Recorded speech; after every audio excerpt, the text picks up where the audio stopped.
channel and you want to learn some cool chess tricks and become a better chess player, then start now by subscribing and clicking the bell so you don't miss any of my videos.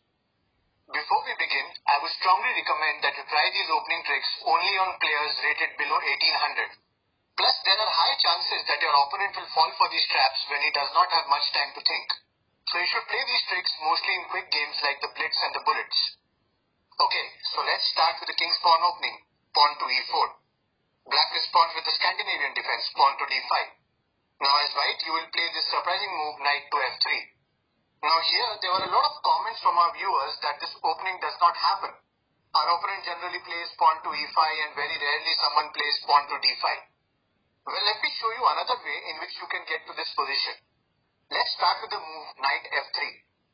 This invites black to play the move pawn to d5, which enables you to play e4 and set up the gambit. From here, the most natural move from black would be to capture this pawn. And then, as you know, we will play knight g5 attacking this pawn. Now, if black tries to hang on to this pawn, then he has many options.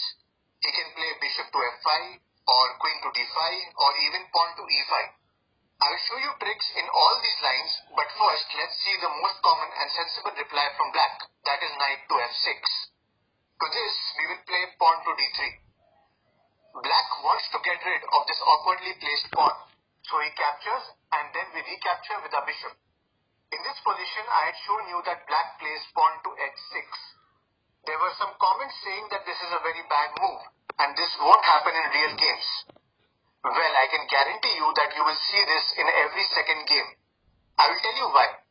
Look, when I talk about less rated players, they get very uncomfortable seeing their opponent's pieces getting close to them, especially if it's a knight targeting their king side.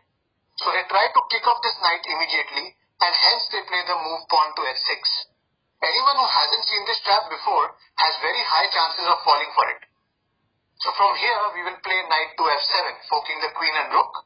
The king is forced to capture, then we will play bishop to g6, check, and the queen is gone. So that was the first variation which I had also shown in my earlier video. Now let me just go back and show you what happens if black plays bishop to f5. From here, you can attack this pawn with your other knight.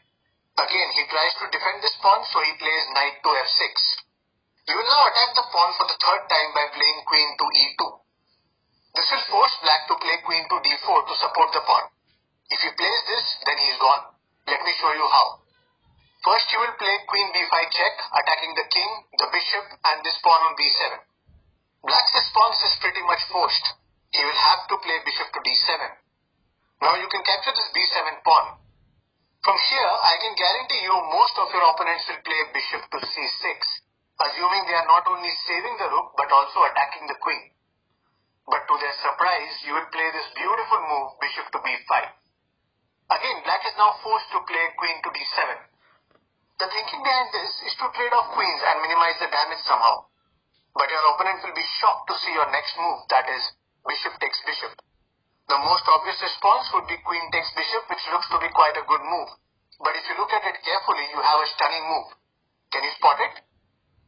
Yes, it is queen to c8. That's checkmate and it's game over. Now let me just go back and show you the third variation. What happens if black plays queen to d5? He is not only protecting the pawn but also attacking this knight. You should now play pawn to d3, protecting the knight with your bishop. Now if your opponent plays knight f6 or bishop f5, then you can simply play knight c3 attacking the queen, and after the queen moves, you can easily regain the pawn, and as you see, you are also ahead in development. So let's go back again. So that's why if black wants to retain any advantage, then he has to capture this pawn. Now once again, we are going to capture with the bishop, which looks very odd because you're giving away your g2 pawn. So the most natural move from black would be taking the pawn on g2. Your opponent won't realize, but he's actually falling for another trap, because after this, you will play bishop to e4. The queen is trapped and has nowhere to go. The only safe square left is g4. But after queen captures queen and bishop captures queen, you can play bishop to g7 and the black rook is gone. Okay, so now let's go back and see another move to support the pawn, and that is pawn to f5. I would say this is the worst possible move, and you can take advantage of it by simply playing bishop to c4 and attacking the weakest square of f7. Here black is left with no options, so he will have to play knight h6 to support this square. After this, I would play pawn to d3. If black wants to keep the material advantage, then he will have to capture the pawn. I would not be too concerned about this pawn, so I will simply castle and get my rook involved. If black captures again, you can take with your queen. What you're looking to do is to clear up the board and get more of your pieces involved in the game. You have your queen attacking this pawn, you have your bishop and knight eyeing down the f7 square, you can get your rook to attack along these open lines. Whereas if you see black's position, all his pieces are blocked and doing absolutely nothing. So all in all, you have a lot of attacking options and it's a very good position for white. Let me know in the comments if you have been successful in playing the Tennyson Gambit. Hit the thumbs up if you like this video. Don't forget to subscribe for more such chess videos. For some interesting chess tips, tricks,